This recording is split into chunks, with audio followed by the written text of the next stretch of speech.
SMTAI 2019, and we're in Chicago. I'm joined by Michael Ford from Aegis and Andy Naisbitt from Gen 3.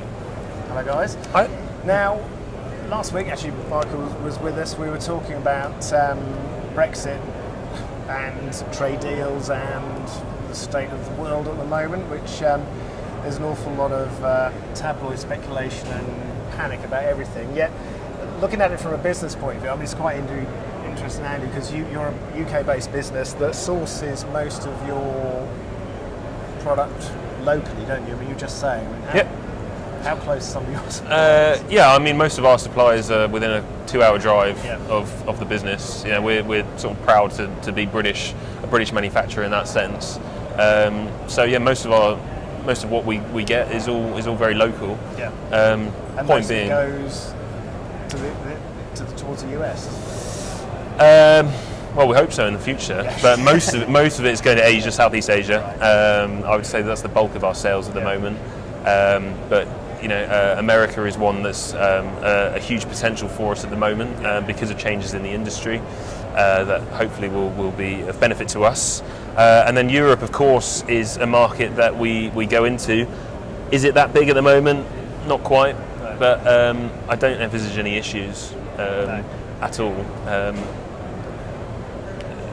What we make, people are going to need. So Yeah, and again, people are still going to need these things, aren't they? And manufacturing isn't going to cease overnight, is it?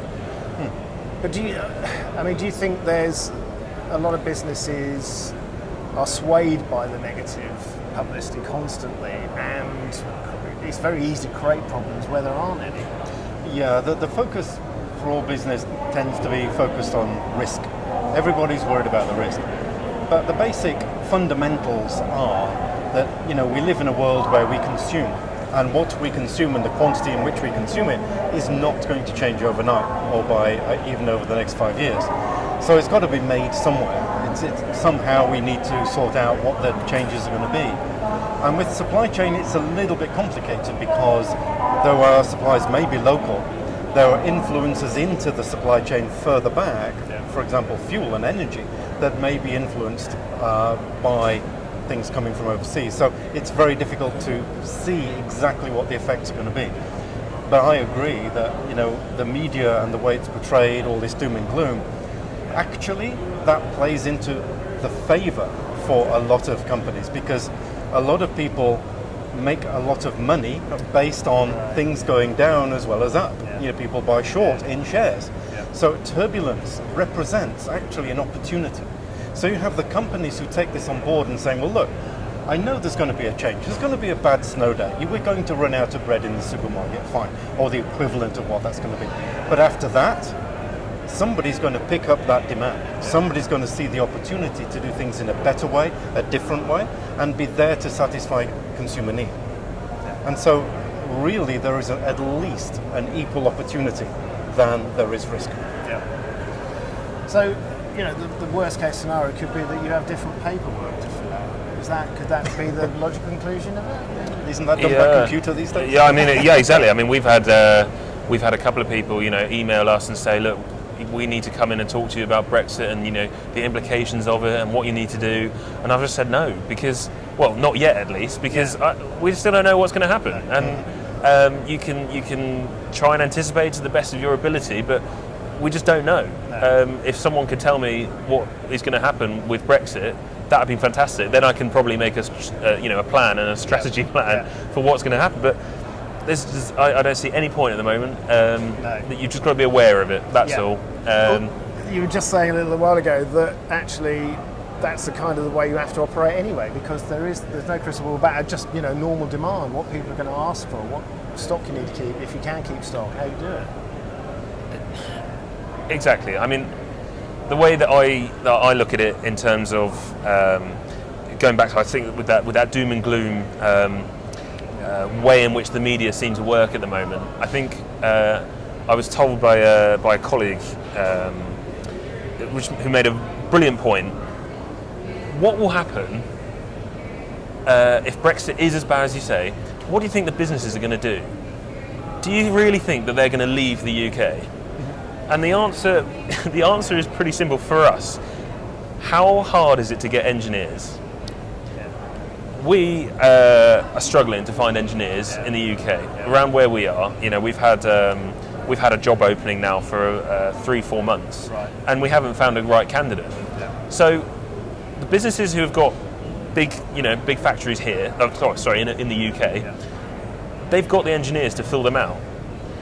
The engineers are dotted all over the place, and they're centred in these locations. If you start taking away a factory that has got these engineers in, where are they going to go, and who are you going to get to replace? Because if you're struggling to get engineers in, say, France, well, what benefit is it to you to get a brand new factory where you're already struggling to get engineers? Who's going to fill it? Is everyone from the UK going to go there? No. So, is it really going to make an effect? No.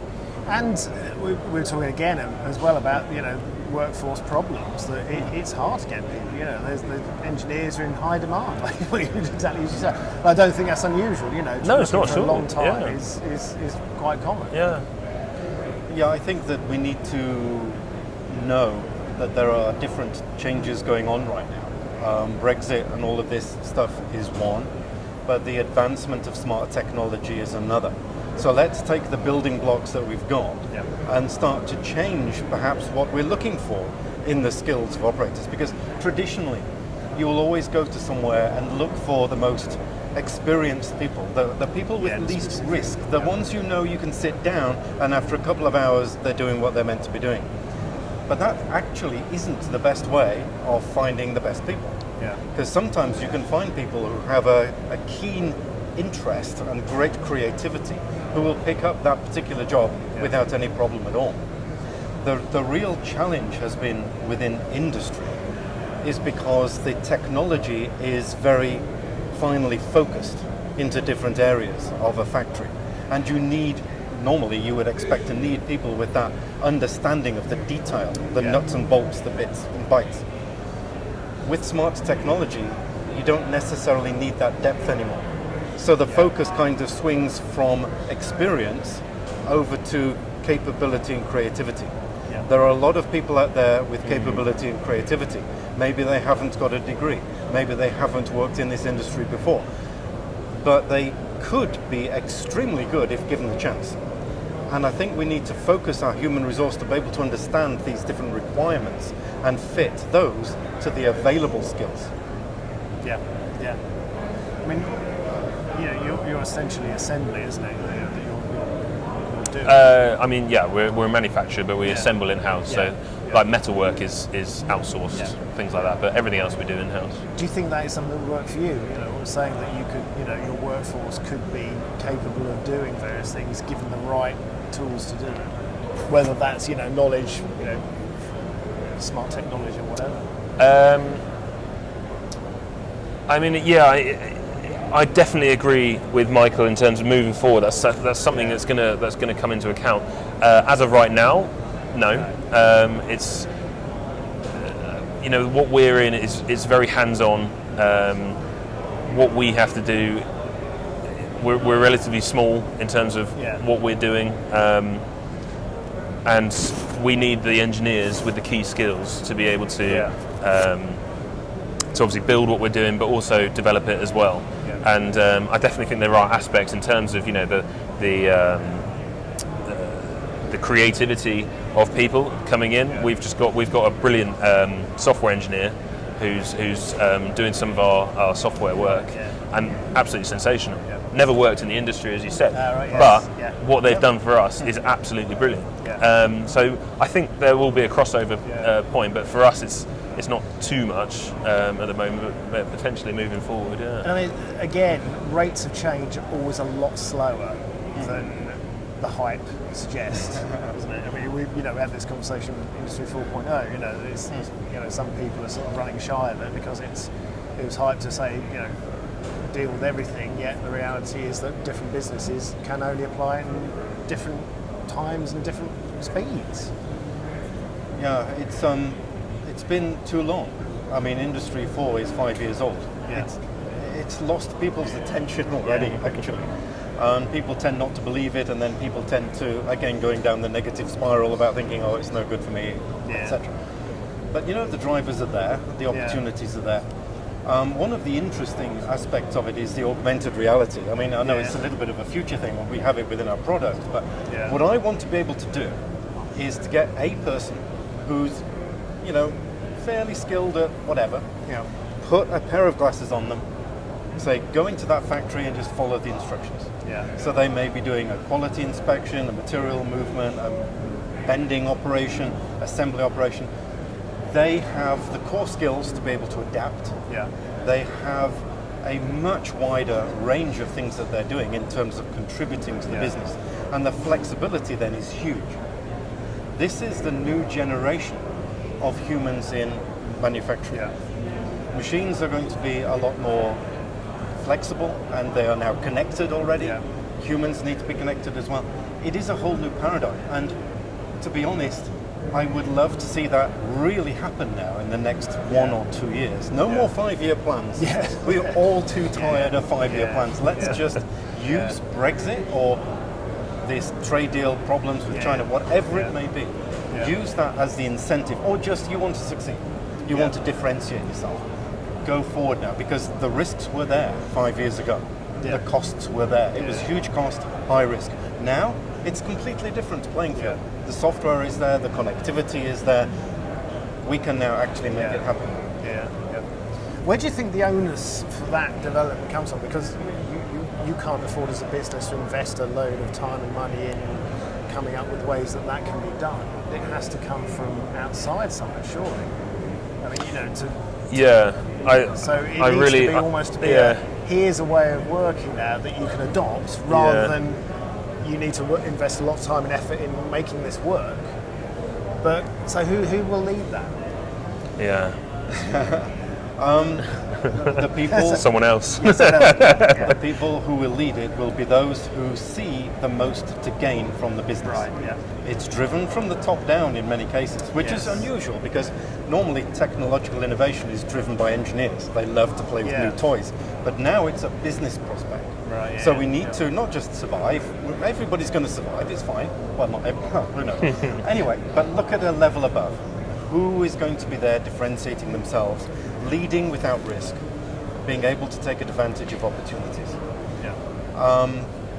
Those are the ones who will then enforce from a top down to say, look guys, you've been doing this the same way for 10 years, 20 years. Times are changing. You need to look at this with fresh eyes. Maybe you've got new people coming in who are not experienced in the industry, who've got new ideas. They see things in a different way. They question everything. And they see things as they would have expected, utilizing existing or new technologies. We need to listen to that. We need to listen to the business interest, listen to the new technology coming in, and listen to the new ideas for the younger members of our workforce. That's how we started, so it should be how we continue. I mean, expanding on that point, I've brought in some staff members, and I think your point about this smart employee kind of thing. Geez, that'll be the day. Not quite yet. But like we've got, or I've brought in a few younger generation. I mean, I'm obviously a young generation myself, but I've brought in a couple of new guys, and you're quite right. It doesn't matter your experience. It doesn't matter about your age. If you've got a good idea, let's listen to it. It's attitude, isn't it? Yeah, exactly. It doesn't matter if they're on the lowest rung. It doesn't matter if they're on the highest rung. If you've got a good idea, let's share it. Let's hear it. Let's see what we can do. But again, that takes a management structure that listens, doesn't it? And you've also got to bear in mind that what you do does already work, right? So the businesses don't survive if they are always trying to tinker and with what they're doing. You've got a structure set in place that you need to adhere to. Listen to the new ideas, of course, and see if you can integrate. But it is a slow process for obvious reasons. For our case, we've got to build to sell equipment. That's what we do. It's lovely trying to change, I suppose, in one way, but trying to encourage and move into a different direction in terms of how we build. It takes a lot of time and it takes a lot of effort. And whilst we've got some younger members of staff, we've also got some more middle-aged members of staff, and been very diplomatic. And they'll be a little bit more resistant, and it's a natural way. It's not. I'm saying that they are being resistant. And it's not just us. Yeah. Others can be a little bit more resistant to change. No one likes change inherently. Yeah, well, if you've done your job for 20 years, and you get someone coming in and says, "Do it differently," you're naturally going to be like, "Well, no." Yeah, and that's the thing to avoid, because if someone's been doing something for 20 years, they're bored out of their minds inside, and then somebody comes and tells them to do it differently, it's a no. Yeah. So the way in which we explore this, I mean, you're right, there is a balance here between the wisdom of experience plus the ideas that will exuberance of the youth, bring the creativity. It's a balance of that. But really, the one thing to do is to have an open mind, so that the guy who's been doing something the same way for 20 years, somebody will come along and say, well, I appreciate the way you're doing that. Let's work together to see how it can be, because things are a little different, and we need to now take into account this, and you work out some way, and he's part of the solution. It really is about how open the mind is and how we encourage people to find benefit. I mean, in software, for example, we go into a company and there's an IT guy, and he's done the same thing forever and looked after all the machines and things. He doesn't want to get too close to production because he doesn't like working the night shift. He's just like, But then you build a story where, look, you've got this information, this is how you and your team can contribute to the business in a way that doesn't mean you have to be involved at midnight trying to debug a machine connection. Here is your additional value add into the process. And this is how, it's not a case of just winning people over, it's a case of having people see what the technology means for them. And it's not just we're going to buy in an external system, you've lost your job. It's completely the opposite, actually. That's true. Here is your new role as it works with this tool, where you can provide more value, and therefore you have a much better job environment, and you're working with the solution. Yeah, I mean, I try and empower our staff to be able to do that, to offer their opinions. So we had a new engineer start just over a year ago, I would have said, and I told him when he came in, learn all you can on how to build the equipment, but if you can think of a better way to do it, I'm all ears. That's exactly what. And they've done that. We've had 2 or 3 things that he's brought up that we've integrated now into the production process.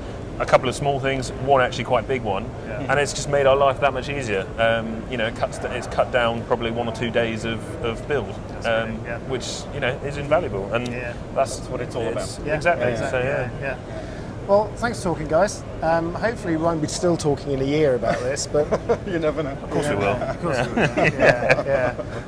No, but it's heartening to hear the industry talking about being level-headed and not falling for the hyperbole of the tabloid headlines we get all the time. So. And like you say, you've been in business. You're not going to stop being in business because you're going to panic. Unfortunately, it seems the media have gone the way of sensationalism without actually looking at the facts and the real life impacts. It's not a light switch that people just think are just going to occur. But I think we need to help each other in that regard, in the state of UK business as a whole, and say, look, we're going to look for the opportunities, and we're going to address the challenges, and together we're going to make it work. We are UK. I'm with you on that. Yeah, exactly. Thanks, guys. Thank you very much.